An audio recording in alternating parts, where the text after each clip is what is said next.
Buenos días, maestros docentes. Mi nombre es Martín Mosquera y hoy les hablaré sobre los incendios forestales y cómo afectan a nuestra ciudad de Quito.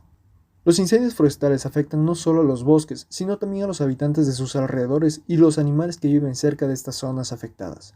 En la montaña que está cerca de mi casa, que es el Roco Pichincha, existen los zorros, que es una de las tantas especies que habitan en este tipo de zonas y la cual toca proteger y resguardar, ya que ellos dependen de este tipo de medio ambiente.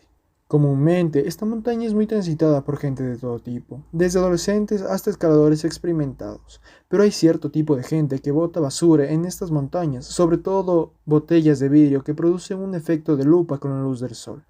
El efecto lupa quiere decir que si colocamos un objeto entre el objeto y la lente convergente obtenemos una imagen derecha, virtual y mayor.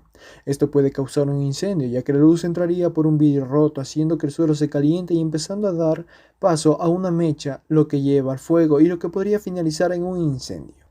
Pero, ¿qué pasa después de un incendio y qué le pasa al suelo?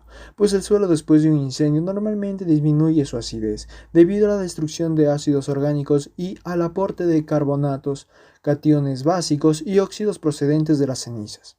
Las consecuencias de los incendios forestales son catastróficas, ya que se reduce la vegetación y la vida en la zona. Se destruyen los hábitats de los animales que viven ahí, entre muchas más cosas. Aquí en Quito, en los últimos 5 años, gracias a los incendios forestales, alrededor de 113.780 hectáreas de bosques fueron afectadas por el fuego. La recuperación de los ecosistemas después de este tipo de eventos puede tomar más de 20 años.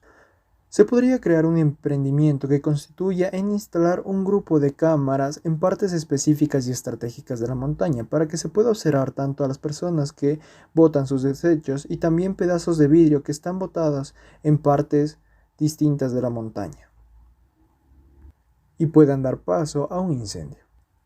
Una recomendación para este tipo de eventos sería socorrer a las personas que se encuentren cerca, comunicar a los bomberos o alguna autoridad para que ayude. Si ve gente botando basura, reclamarles y hacerles caer en cuenta que sus desperdicios y basuras mal botadas podrían ocasionar un incendio y afectar al medio ambiente. Gracias.